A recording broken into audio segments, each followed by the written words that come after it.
The iconic, the brilliant, and also the very charming Charlie Sykes. Boy, you're putting a little pressure on today. I'm sorry. Yeah. That's right.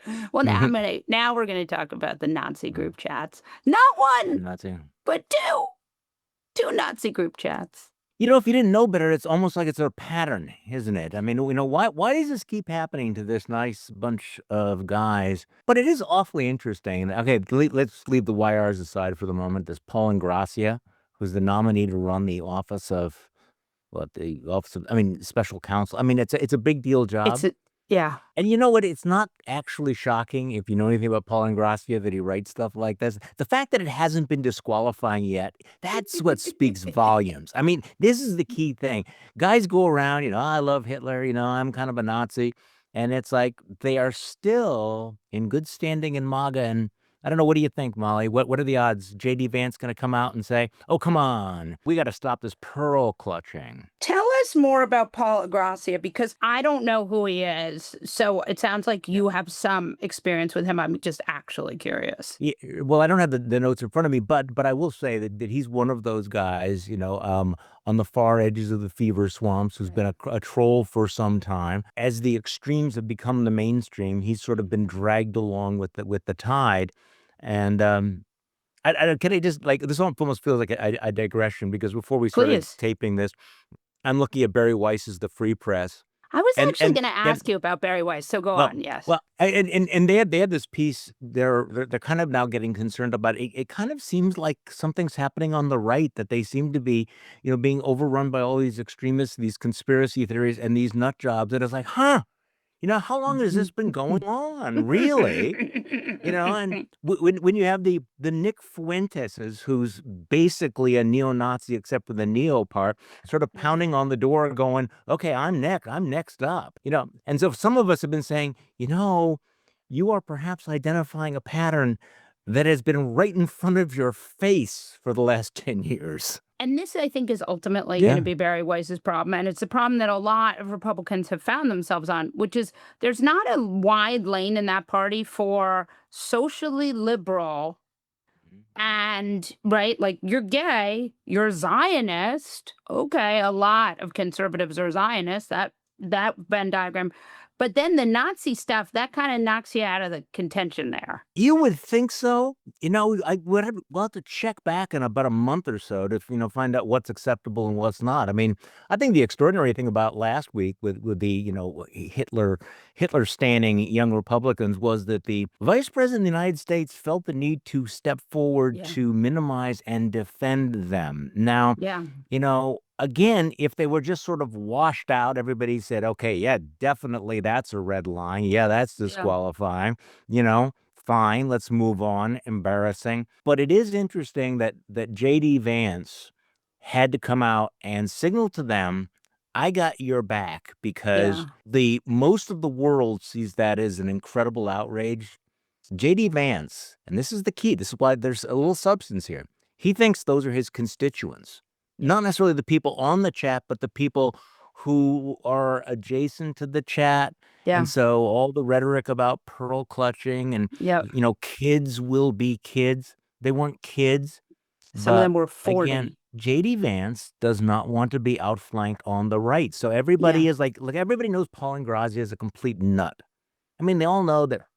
I mean, look, we have Kash Patel and we have, Tulsi Gabbard and RFK Jr. But the thing is that right now, it's not even about right-left ideology. It's about absolute slavish adoration and a refusal to break with MAGA in any way whatsoever. And this is going to be the problem with Barry Weiss, I think. And by the way, I'm not as down on her as others. I think she's going to be way out of her depth there, way out of her depth. But the both sides thing becomes shakier as the Republican Party becomes more like North Korea. You know what I mean? You know what I'm getting at here? Yeah. And, I want to just say this should be disqualifying on the left and the right. Nazi stuff. Yeah. Right. And look, Democrats, can't get into the loop of thinking, well, if they're not going to disqualify anyone on their side, we have to stick with them. No, again, that's the difference between the insane party and the sane party. And also, this is one of those moments where Democrats, I think, have to, well, they're going to have to make this decision over and over again. Do you want to, go down in flames with your guy? Do you want to scratch your ideological id? Or are you going to do what it takes to win either the House or the Senate or both of them? Because quite frankly, I mean, here's the thing. No kings, great, fantastic, wonderful, successful beyond the wildest expectations. And yet you're not going to have a meaningful resistance to Donald Trump unless You Democrats win. win, Yeah. unless you win the election. That's going to require a certain ruthlessness.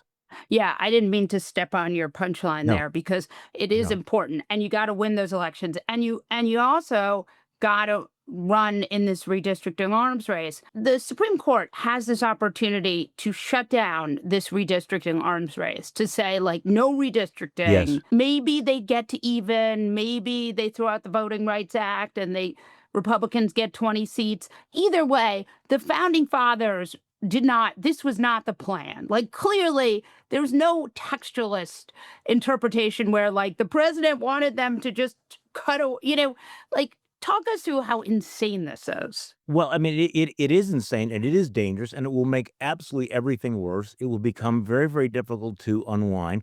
The Supreme Court opened the door to this. I think it was involving the Wisconsin case where they basically Right. said partisan gerrymandering is not a problem. Look, I agree with you. I would be glad to have them shut this down.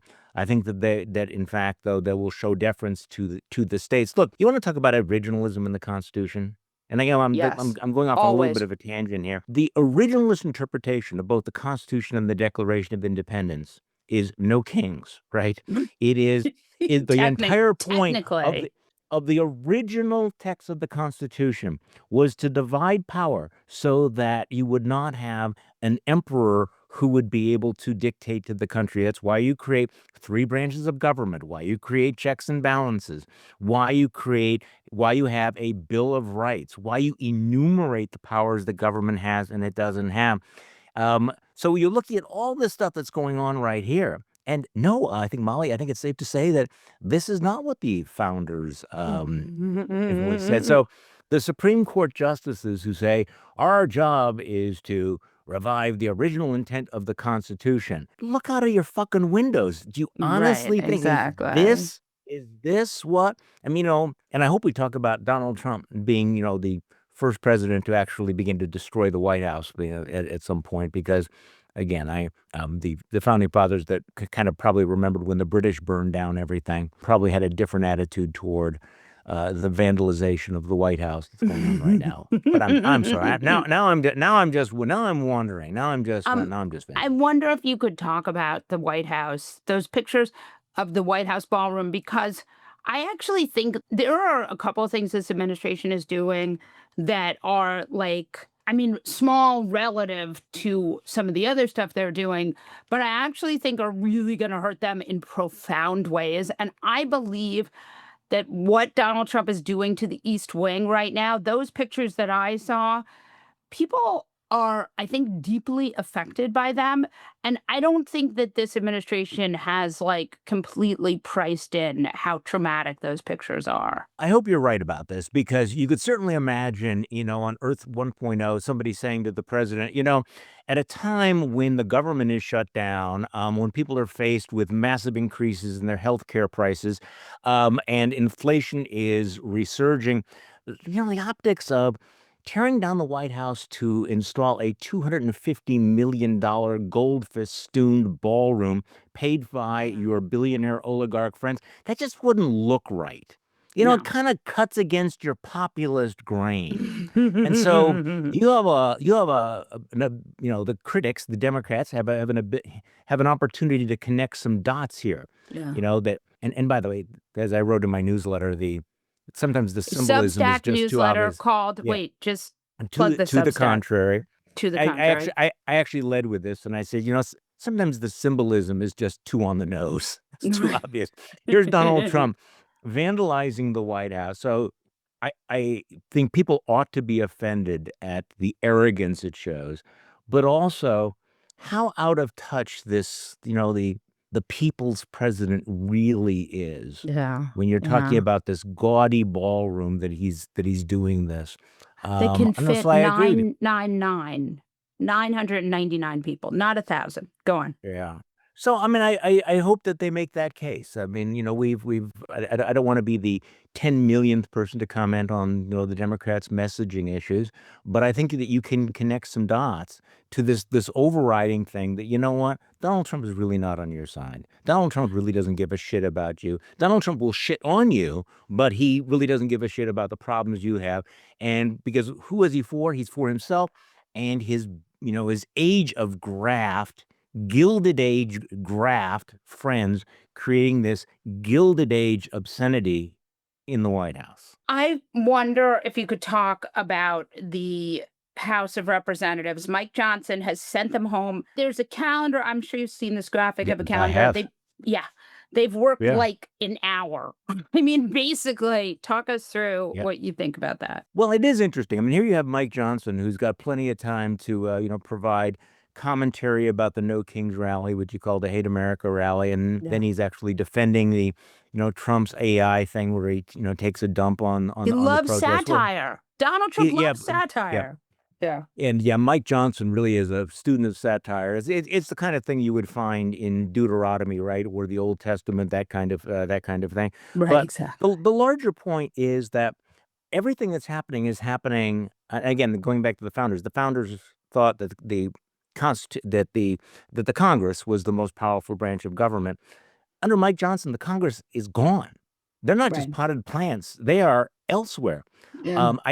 You look at that calendar, and he's basically shut them down. They are taking a very, very, very, very long taxpayer-funded vacation, and I think it's worth noting that one of the reasons they're doing that is because he so desperately does not want to have a vote on the Epstein files. Right. I mean, we just Right. keep coming back. Those Epstein files have become so important, or so sticky, that the Congress of the United States has essentially shut down for the duration. And Mike Johnson, again, he's not even swearing in the new congressman, but it is remarkable. I would urge people to look at that calendar, because I think I'm trying to remember what I wrote about this. I mean, what the numbers are.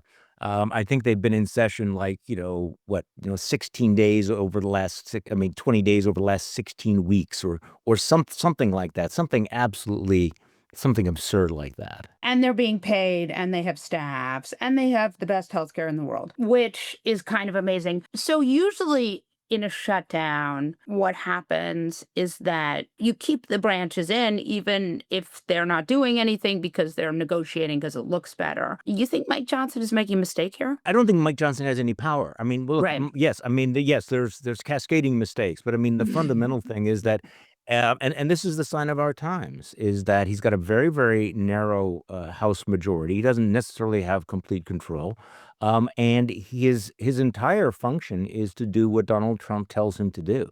I mean, there was Right. once a time when the Speaker of the United States if he met with the president, he would meet as a virtual co-equal, at least in terms of like what's going to happen next. That's not that's not the situation right now. So Mike Johnson is willing to do something the founders never imagined, surrender all of his clout, surrender Mm-hmm. all of his power, go home in service of Donald Trump's demand that he cover up for pedophiles and do whatever he wants him to do. Yeah. And it is just amazing. So, one of the things when I've talked to people about the shutdown in leadership, obviously not on the Republican side, they say something to the effect of like, this shutdown lasts until Donald Trump wants it to end because they don't see likely that he's the way out of this or they make some kind of deal, but that if he wants to end it tomorrow, he can. Well, again, the Democrats have some agency. They have a little bit of clout. I am a little concerned about what the Democrats' end game is. Do they have an Right. exit strategy? If Donald Trump does call them up and say, "Okay, I'm going to give you the health care subsidies," are we good? Are we just going Right. to go back? Are you going to sign on to a deal that you know that they won't live up to? They've made it Right. clear that there are more Right. rescissions. How do you even sign a piece of paper with them when they've announced that they're going to ignore it? Not to mention, like everything else that's going on. How will the base react? What will the people that turned out for No Kings feel when Jeffries and Chuck Schumer go to the White House and say, "Okay, we've decided to reopen Donald Trump's government"? I mean, Right. This is This is a extremely problem. This could be a problematic. problem. Yeah. Yeah, I mean, one scenario that I certainly, am not looking forward to is that Republicans just simply basically say, fuck it, we're going to do away with the filibuster. We're going to pass this with our own votes. We're going to open the government, which has the advantage, at least short term, of sparing the Democrats voting to refund Donald Trump's state. That could really happen. I do think, though, there's a weakness in the Senate. Like, you could see a world where the Republicans peel off a few people, but you have seen Republican appropriators saying, this is nuts. Don't make a deal with these people. Yeah. So I think that part of the weird dynamic of this shutdown is that, frankly, nobody seems to be talking about it that much. Given the news cycle, have you noticed this? All the conversations Yeah. that you have with people, there are 20 things to talk about in any given day. And it's certainly possible you won't get even to the shutdown till 18 or 19. So the normal sort of pressure on the parties to settle, like, oh my God, this cannot go on, we can't do anything, has not happened. And we haven't had the kind of pain. Obviously Social Security checks still go out. The military is still being paid. So, until there is some irreversible pain, I don't know what the pressure is going to be. So, I mean, I see people now speculating that we might have a shutdown until Thanksgiving. I don't think that that's out of the realm of possibility. Charlie Sykes, thank you. Thank you. Thank you.